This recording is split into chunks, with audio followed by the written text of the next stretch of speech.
सद्बुद्धि, सन्मार्ग और कार्य का संकल्प देना, अडिग रहे विश्वास तुम पर, ऐसा अंतः कर देना। मेरे हृदय में आने में तुम्हें कोई संकोच न हो। हे गुरुदेव, मुझे नजरों से दूर कभी न होने देना। हे गुरुदेव, मुझे नजरों से दूर कभी न होने देना। नमस्कार, गायत्री चिंतन धारा में आपका स्वागत है। मित्रों, दुनिया का सबसे बड़ा आश्चर्य यही है कि धरती का सबसे समझदार प्राणी यानी मनुष्य, जो सदा सुखी होने का आशीर्वाद दूसरों को देता है, स्वयं भी सुखी ही रहना चाहता है, वो अपने जीवन में दुखों के बीज खुद ही बोता है और खुद ही इन्हें खाद पानी देता है।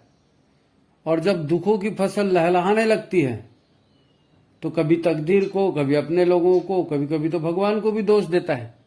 धन की बर्बादी होती है, समय की, रिश्तों की बर्बादी होती है, मूड खराब होता है और न जाने क्या क्या होता है।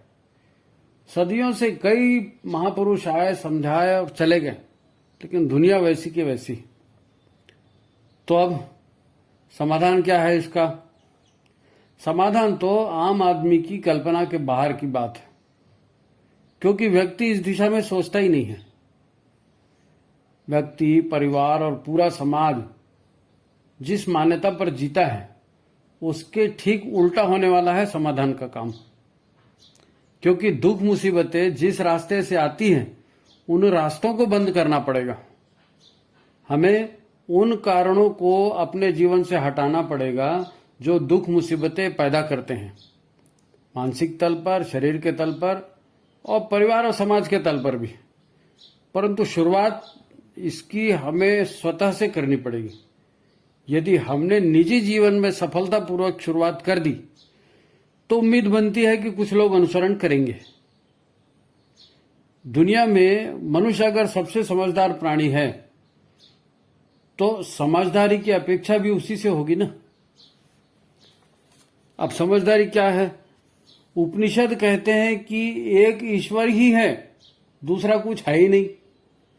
पूरे ब्रह्मांड में जो कुछ भी दिखता है या नहीं भी दिखता, यह उस ईश्वर का शरीर ही है, ऐसा जानो। ईश्वर की चेतना शक्ति ही इस पूरे ब्रह्मांड रूपी शरीर को चलाने के लिए ऊर्जा देती है। तो ब्रह्मांड में नियम और गति दिख रही है। ये बिल्कुल वैसा ही है जैसे हमारा शरीर है, और यह शरीर हमारी आत्मा या चेतना की उपस्थिति में सक्रिय दिख रहा है। कॉस्मिक माइंड या ब्रह्मांडीय चेतना से ब्रह्मांडीय व्यवस्था चल रही है, और ऐसे ही हमारे सारे शरीर की और एक एक अंग प्रत्यंग की व्यवस्था हमारे चेतन और अचेतन मन से चल रही है। इधर ईश्वर की उपस्थिति मात्र से शक्ति और गति है, तो इधर हमारे शरीर में भी उसी ईश्वर का एक अंश जो हमारी आत्मा के रूप में है, और वही हमारे शरीर को शक्ति और गति भी देने वाला तत्व है। इसीलिए संक्षेप में कह देते हैं कि यत पिंडे तत् ब्रह्मांडे। जैसे हमारे अंदर है, ऐसा ही ब्रह्मांड में। जो नियम, कायदे, कानून और विधि व्यवस्था ब्रह्मांड के लिए है, वही विधि व्यवस्था और कायदे कानून हमारे शरीर पर भी लागू होती है। विधाता की विधि व्यवस्था से जो भी तारा पिंड अपनी निश्चित परिधि से हटा, जो उसकी परिक्रमा पथ है उससे थोड़ा भी अगर हटा या दूसरे किसी पिंड की ओर गया, तो वो नष्ट हो गया, मान लो, वो जल जाएगा, टूट जाएगा, वहीं अंतरिक्ष में बिखर जाएगा। ब्रह्मांड ऐसी दुरावस्था को बिल्कुल सहन नहीं करता, उसको तुरंत उसका दंड मिलेगा। ब्रह्मांड के लिए यह दुखद घटना है, पर क्या करें, ईश्वरीय व्यवस्था टूटी है, विनाश तो होगा। अब आते हैं मनुष्य पर। मनुष्य संसार में सबसे उन्नत प्राणी है, मतलब यह कि ब्रह्मांडीय व्यवस्था की जो वर्तमान दिशा है, इसमें जितना बेहतर और ऑटोमेटिक तंत्र प्रकृति बना सकती थी, वह प्रकृति ने मनुष्य शरीर के रूप में व्यवस्था बना दी। मनुष्य शरीर उसी का एक सुंदर व्यवस्था का एक रूप है। करोड़ों कोशिकाओं, अनेक ग्रंथियों, अनेक तंत्रों से युक्त इस शरीर में हर अंग प्रत्यंग एक दूसरे को पोषण देता है, सहायता देता है। यह शानदार तंत्र है हमारे भीतर। अपने आप को रिपेयर भी कर सकता है और अपने जैसा दूसरा शरीर भी यदि निश्चित प्रक्रिया अपनाई जाए तो बना भी सकता है।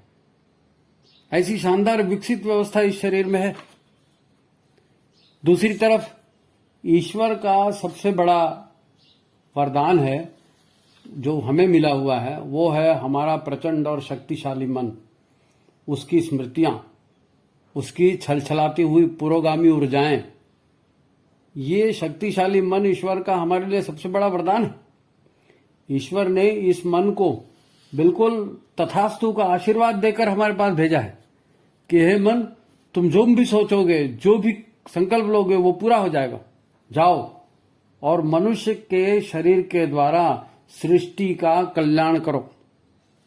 मन को पूरा आशीर्वाद परमात्मा का दिया हुआ मिला है, परंतु विधाता के नियम यहीं आकर टूट रहे हैं और दुखों के कारण भी इसी से जन्म ले रहे हैं।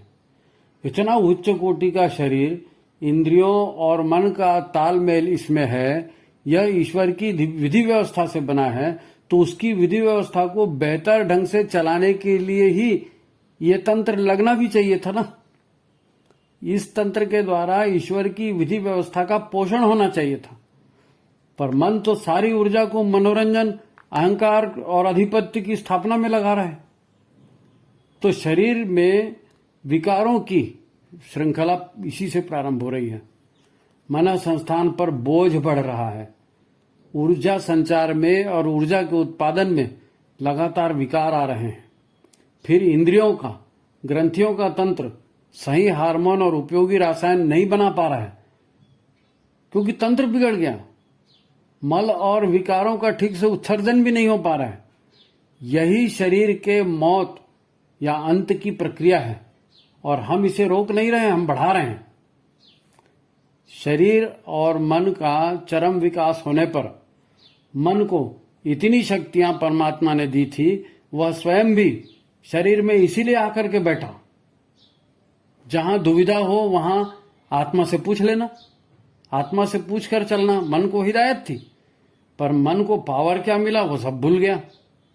यह अहंकार और भोगों की कामना में मरा जा रहा है।